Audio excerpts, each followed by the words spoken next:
The Red-Headed League, Part 2. Not so many as you might think, he answered. You see, it is really confined to Londoners and to grown men. This American had started from London when he was young, and he wanted to do the old town a good turn. Then again, I have heard it is no use your applying if your hair is light red or dark red or anything but real bright, blazing, fiery red. Now, if you cared to apply, Mr. Wilson, you would just walk in. But perhaps it would hardly be worth your while to put yourself out of the way for the sake of a few £100s. Now it is a fact, gentlemen, as you may see for yourselves, that my hair is of a very full and rich tint, so that it seemed to me that if there was to be any competition in the matter, I stood as good a chance as any man that I had ever met. Vincent Spaulding seemed to know so much about it that I thought he might prove useful, so I just ordered him to put up the shutters for the day and to come right away with me. He was very willing to have a holiday, so we shut the business up and started off for the address that was given in the advertisement. I never hope to see such a sight as that again, Mr. Holmes. From north, south, east, and west, every man who had a shade of red in his hair had tramped into the city to answer the advertisement. Fleet Street was choked with red-headed folk, and Pope's Court looked like a coster's orange barrel. I could not have thought there were so many in the whole country as were brought together by that single advertisement. Every shade of color there were: straw, lemon, orange, brick, Irish setter, liver clay. But as Spaulding said, there were not many who had real vivid flame colored tint. When I saw how many were waiting, I would have given it up in despair, but Spaulding would not hear of it. How he did it, I cannot imagine. But he pushed and pulled and butted until he got me through the crowd and right up to the steps which led to the office. There was a double stream up the stair, some going up in hope and some coming back dejected. But we wedged ourselves in as well as we could and soon found ourselves in the office. Your experience has been most entertaining one, remarked Holmes as his client paused and refreshed his memory with a huge pinch of snuff. Pray continue your very interesting statement. There was nothing in the office but a couple of wooden chairs and a deal table, behind which sat a small man with a head that was even redder than mine. He said a few words to each candidate as he came up, and then he always managed to find some fault in them which would disqualify them. Getting a vacancy did not seem to be such a very easy matter after all. However, when our turn came, the little man was much more favorable to me than to any of the others, and he closed the door as we entered so that he might have a private word with us. This is Mr. Jabez Wilson, said my assistant, and he is willing to fill a vacancy in the league. And he is admirably suited for it, the other answered. He has every requirement. I cannot recall when I have seen anything so fine. He took a step backward, cocked his head on one side, and gazed at my hair until I felt quite bashful. Then suddenly he plunged forward, wrung my hand, and congratulated me warmly on my success. It would be injustice to hesitate, said he, and you will, however, I am sure, excuse me for taking an obvious precaution. With that, he seized my hair in both his hands and tugged until I yelled with pain. There is water in your eyes, said he as he released me. I perceive that all is as it should be. But we have to be careful, for we have twice been deceived by wigs and once by paint. I could tell you tales of cobbler's wax which would disgust you with human nature.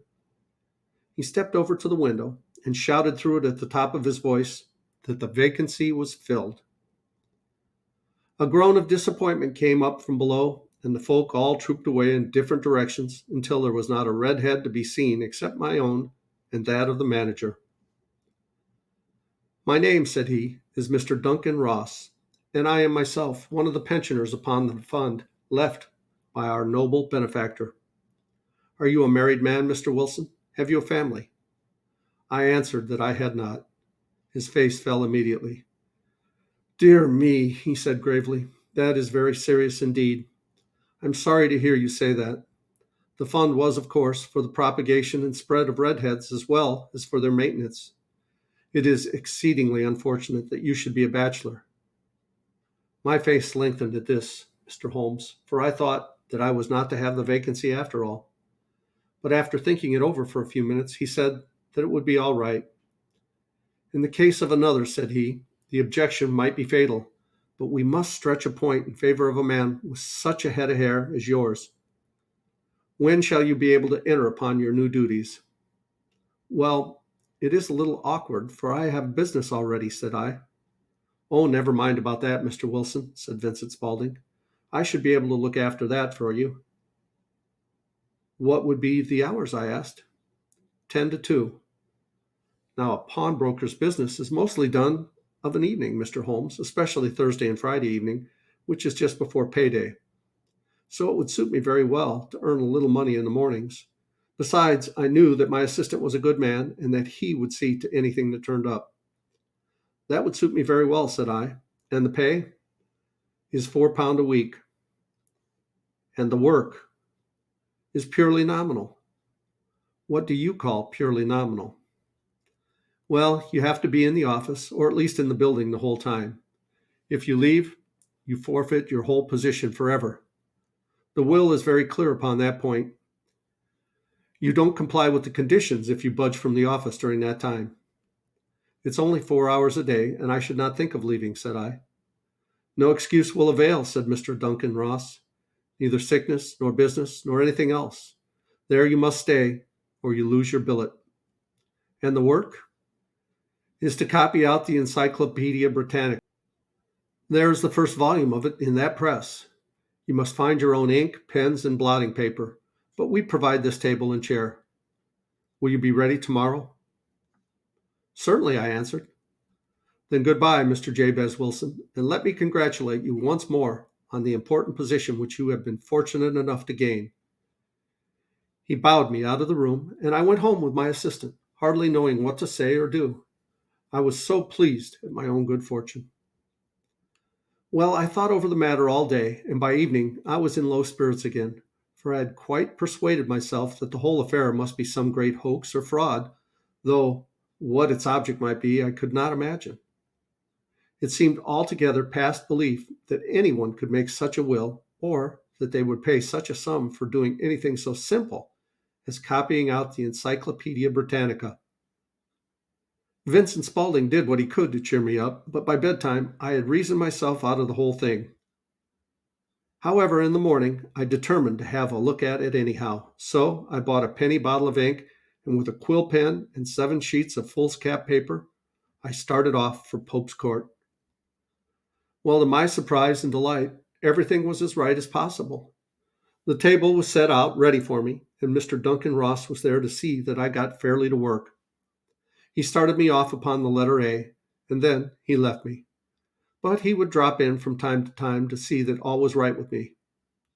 At 2 o'clock, he bade me good day, complimented me upon the amount I had written, and locked the door of the office after me. This went on day after day, Mr. Holmes, and on Saturday the manager came in and planked down 4 golden sovereigns for my week's work. It was the same the next week, and the same the week after. Every morning I was there at 10, and every afternoon I left at 2. By degrees, Mr. Duncan Ross took to coming in only once of a morning, and then, after a time, he did not come in at all. Still, of course, I never dared to leave the room for an instant, for I was not sure that he might come, and the billet was such a good one and suited me so well that I would not risk the loss of it. 8 weeks passed away like this, and I had written about abbots and archery and armor and architecture and Attica, and hoped with diligence that I might get on to the bees before very long. It had cost me something in foolscap, and I had pretty nearly filled a shelf with my writings, and then suddenly the whole business came to an end. To an end? Yes, sir, and no later than this morning. I went to my work as usual at 10 o'clock, but the door was shut and locked, with a little square of cardboard hammered on to the middle of the panel with a tack. There it is, and you can read for yourself. He held up a piece of white cardboard, about the size of a sheet of notepaper.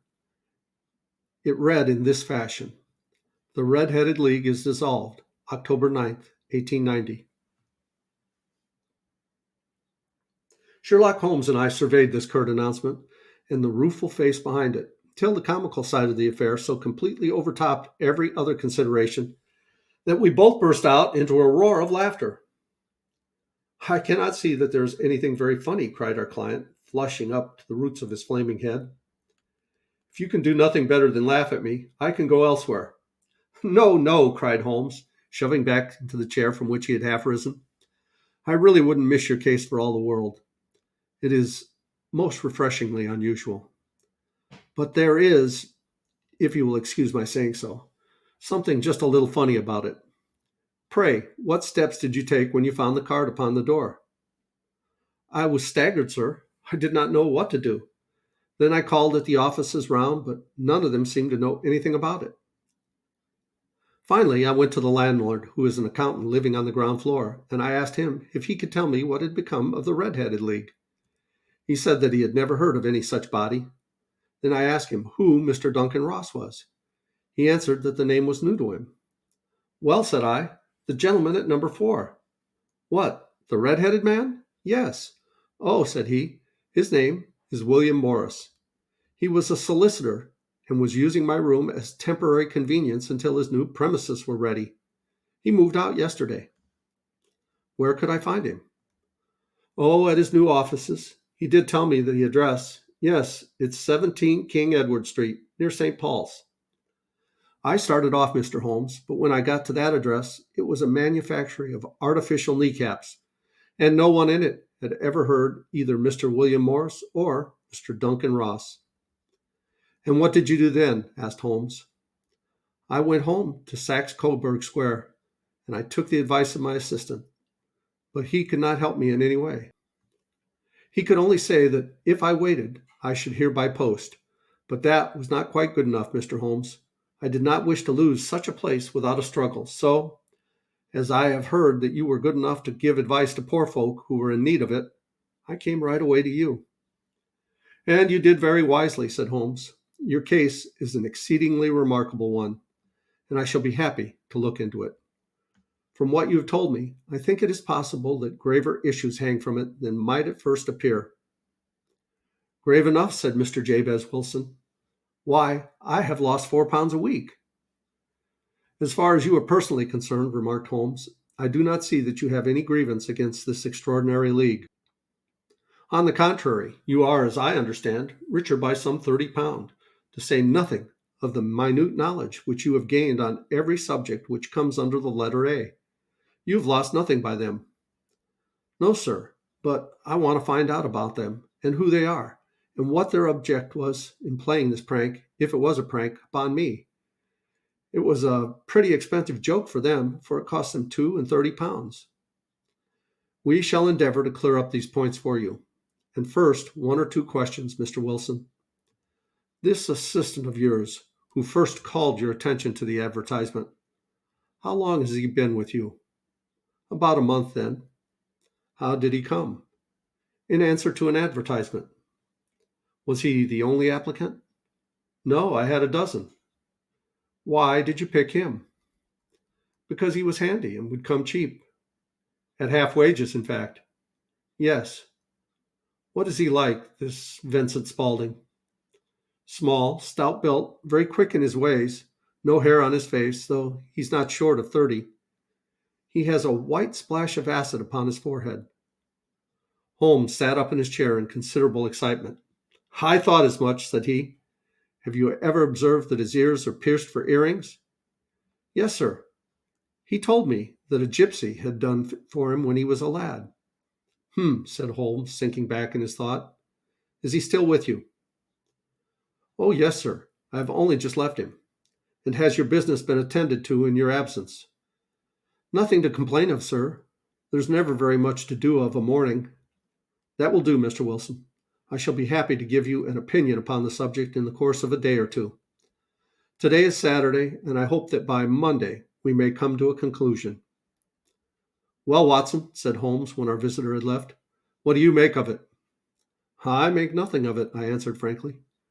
It is a most mysterious business. As a rule, said Holmes, the more bizarre a thing is, the less mysterious it proves to be. It is your commonplace, featureless crimes which are really puzzling. just as a commonplace face is the most difficult to identify.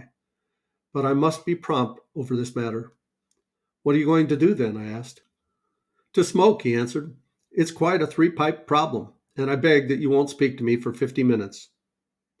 He curled himself up in his chair, and with his thin knees drawn up to his hawk-like nose, and there he sat with his eyes closed and his black clay pipe thrusting out like the bill of some strange bird. I had come to the conclusion that he had dropped asleep, and indeed was nodding myself when he suddenly sprang out of his chair with the gesture of a man who had made up his mind and put his pipe down upon the mantelpiece. Sarah St. plays at the St. James Hall this afternoon, he remarked. What do you think, Watson? Could your patients spare you for a few hours? I have nothing to do today. My practice is never very absorbing. And I think we're going to pause here, and we'll continue with the Red-Headed League in the next video. Thanks so much for watching. I love you guys. As Tigger says, ta-ta for now.